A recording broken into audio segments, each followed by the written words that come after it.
just enjoy London Tech Week, enjoy London, make connection. It's all about working together. And the most important word London is open. So thank you very much. This is open.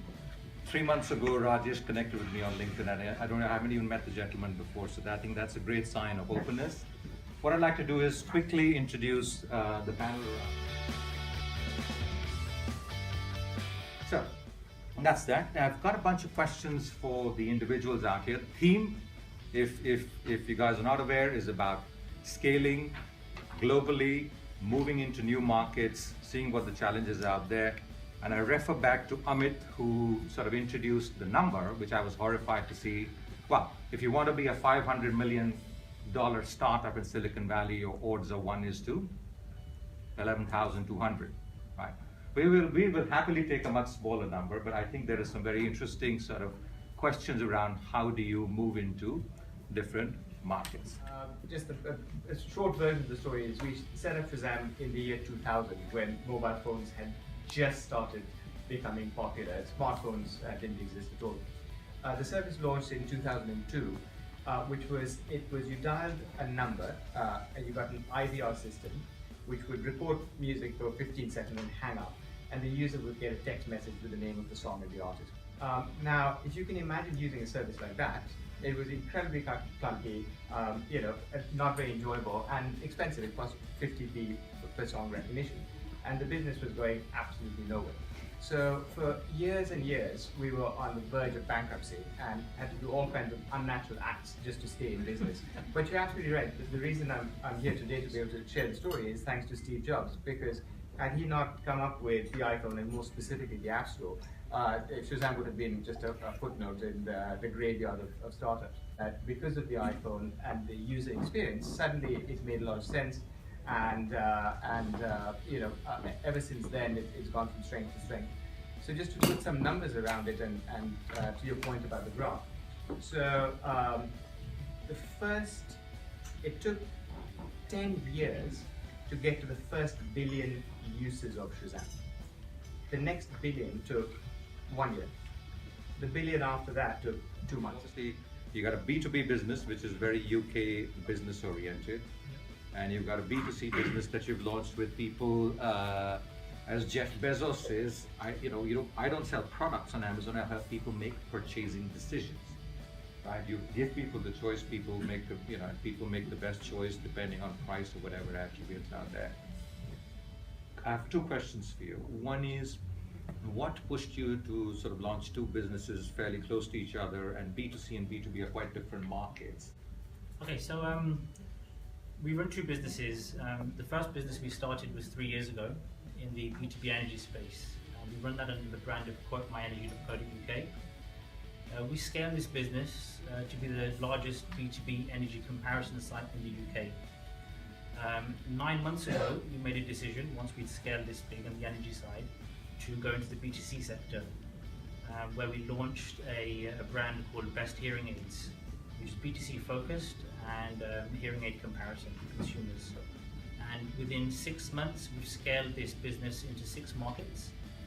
Core markets being the UK, Australia, Canada, English-speaking markets, so it's easy to scale, and peripheral markets being Portugal, Switzerland. So this is really interesting, right? Because one of the biggest fears we have as entrepreneurs is that we can do all the jugaad, all the bootstrapping, all the dealing of uncertainty when we're operating in our domestic market. And suddenly that uncertainty and risk has to be really bottomed out and quantified and paid for when you start scaling into international markets, or you start going to different geographies. I'll just give you an idea. We do business in the GCC, and when we think that the GCC, 6 GCC country rich Arab nations are almost all similar, they're so different. You go into Qatar, you've got Uber and Carwa, 2 competing, a government-owned Uber-like company and Uber coexisting. You go to Oman, and the taxis don't even have a meter. And forget Uber even coming into that thing. So, the kind of protectionism. So, it differs quite a bit. So it's quite a daunting, it's evolution of a business moving into a new market. So I want to understand, you've taken the B2C into, you scaled it into 6 countries in such a short time. Yeah. What are the things you've leveraged in being able to do that? Yes, it's a good question.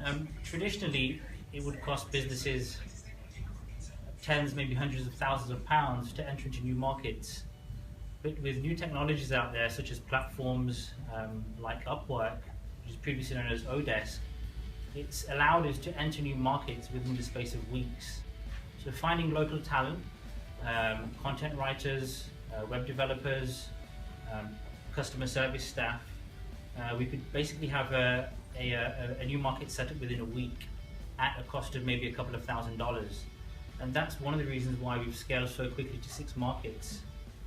And also the low-cost telecommunications out there, such as Skype and WhatsApp, allows us to communicate across these markets with the staff that we have in each market really efficiently and effectively. Instituted capital for technology and being able to use the India-UK bridge in sort of really leveraging the next generation of scaling. You know, normally scaling seems to be a salesperson kind of problem. Yeah. Right, so I think that's a brilliant example and opens doors of possibilities and how that can be done in different geographies. Tom, I'd like you to talk a little bit about, because I think you have a bit of an infrastructure support setup going on in India, don't you, as a part of your plan? We started in India. We have offices in Ludhiana and Delhi, where we recruit talent, train it then very quickly. 2-week training programs, and then they work from our offices. So we've got a team of 300.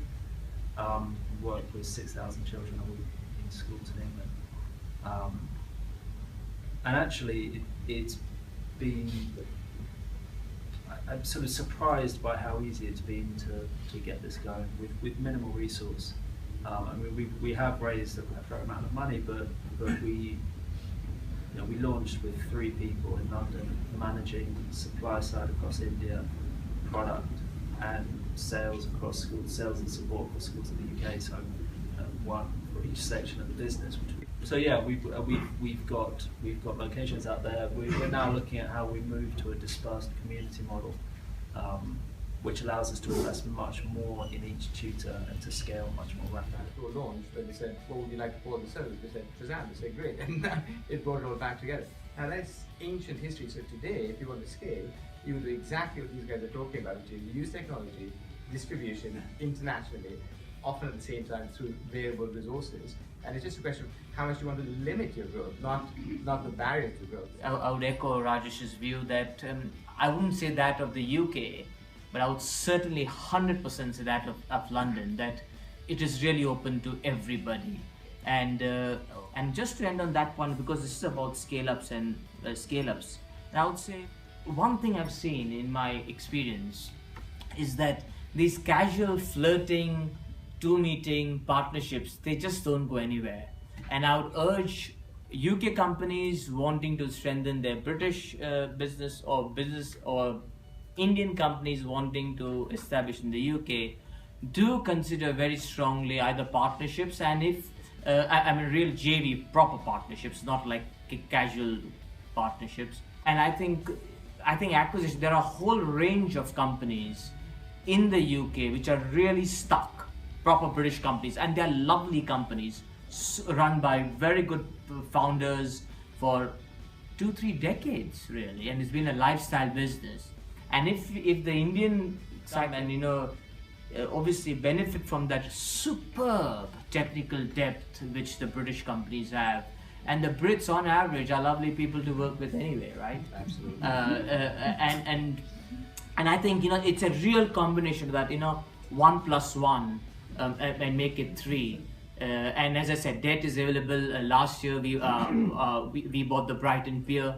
2% Barclays debt we paid for our debt. Business education should be affordable and accessible to people. You shouldn't have to pay £32,000 to send a bunch of managers to Oxford to give them training on business model innovation or disruptive innovation. And the same thing for entrepreneurs. They shouldn't have to go to a Stanford Ignite program for £11,000 to really get good techniques. And we believe that we can do that much better through different means.